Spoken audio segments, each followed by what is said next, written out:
Hey there everyone, it's Narelle here from Cricut Explore Maker and More Facebook group with a quick demonstration of an update to the Warp tool in Cricut Design Space. Previous to this update, Warp was only available on single layer text. As of this update, you can now warp pretty much everything. That means you can now warp single and multi-layer text, shapes, as well as single and multi-layer images, editable images, monograms, and you can even warp groups of items. There are now also 6 additional styles of warp, and I'll go through those shortly. Now let me show you some examples. So on my canvas here, you can see that I've got a variety of images and text. I have some single layer text here. This is a multi-layer group of text, so there are 2 layers on that one. I've got a series of hearts here. This here is a monogram that I've used the monogram feature down here. I have a multi-layer image that I selected just from images. This is one of the basic shapes that you'll find up here. The happy birthday I found in phrases. And this image here is an editable image that I found through here. And then here I've got just a heart sitting on top of a square, and both of those again were from the basic shapes panel. So let's go and do some warping on these. So if I start with the first bit of text up here, you can see now up the top when I select that, Warp is available, which it previously was. If I go and select my multi-layer text, you can see that Warp again is also available. So let's go for this first single layer text, and we're going to warp that. So we'll click up on Warp, and there are our shapes that are available to select. Now, as I said earlier, there are 6 new shapes included in this update, and I'm very happy to see that some of those are the bridge warp options. So you can see here you've got some new ones here. This is a bridge warp. This one here, this here, and this here. So I'm very happy to see those. So I'm going to use one of those to do that there. Now, like the text dialog box, you can move this warp box around on the screen to get it out of the way of your image. So I'm going to do that, and then I go down to the bottom here, and I can then change or adjust the amount of warp on that text. So then when I click back on here, it will save that. I can go back and click on that again and undo that wrap, or I can still adjust the amount of warp. But I want to take that back to how it originally was. I can do that. I can go and change shapes. So I can warp that a different way, or this way,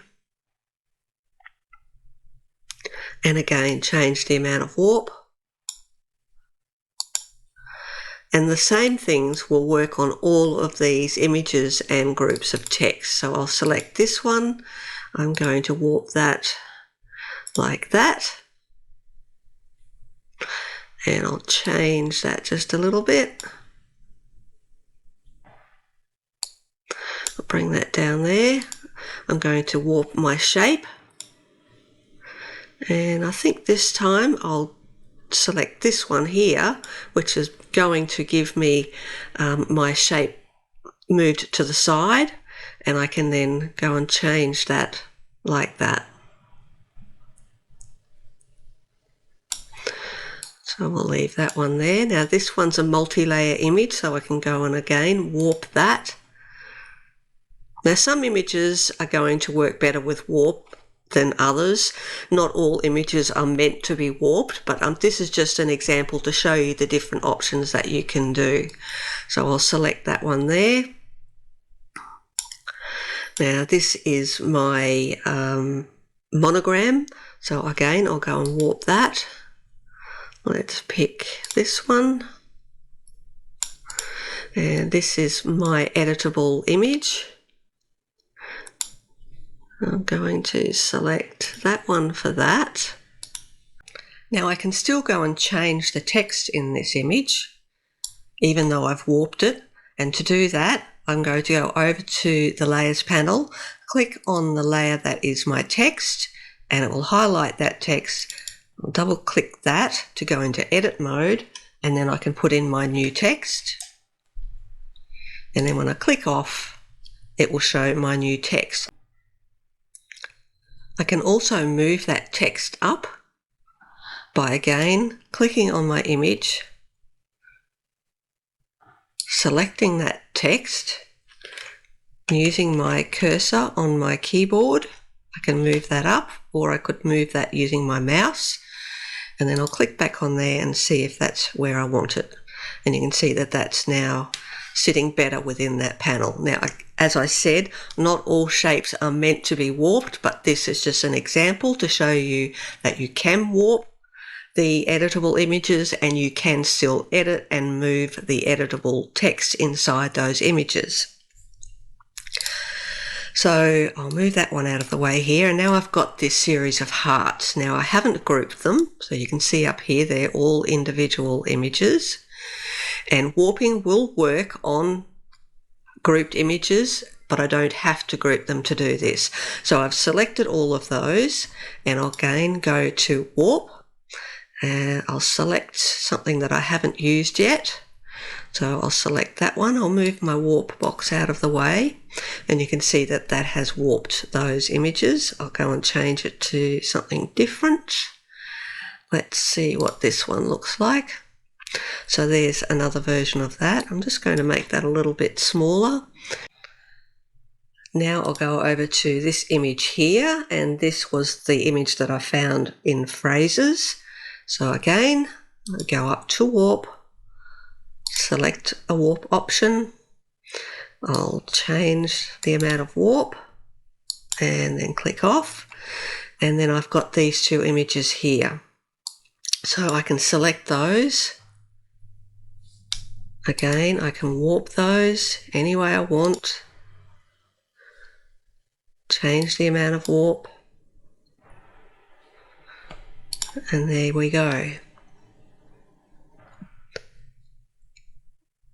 Now let's move this one back up here. The other thing that you can do once you've warped all of these images is you can select all of them or some of them, and you can warp all of those images together. And when you warp them, they will still keep their individual warp style within that group. So now if I go up here, I'm going to go warp. And what haven't I used? Let's try this one here. So we'll select that one there.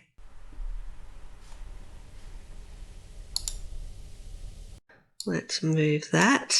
And you can see that everything has been warped in this style here, but they've all kept their individual warp that we originally created. Now these two images here are print then cut images. This one was an image that I found by searching again in images, but I selected one that was print then cut. And you can see that there. And then this image here is something that I uploaded.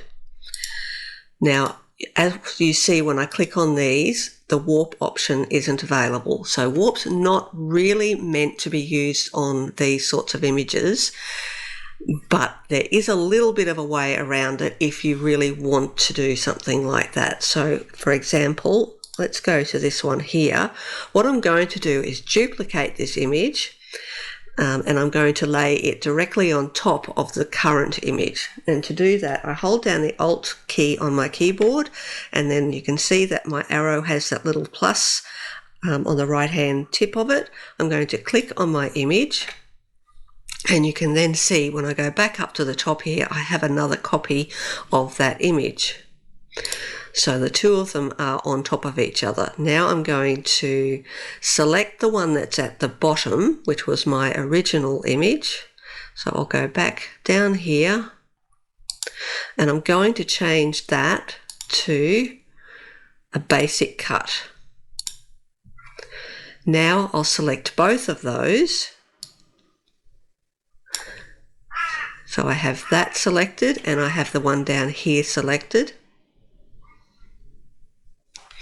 And now I'm going to click flatten. And now warp is available. And that's because I've flattened it onto a basic shape, basically.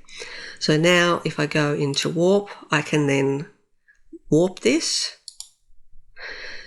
But as I said, warp isn't really meant to be used on these print and cut images. You can see that my image has totally changed. It's flipped it upside down for a start, which is probably not what you would want. And the other thing that will happen, so if I bring my warp box over here, if I go and change that to a different style of warp, it's just going to go and show me that grey shape.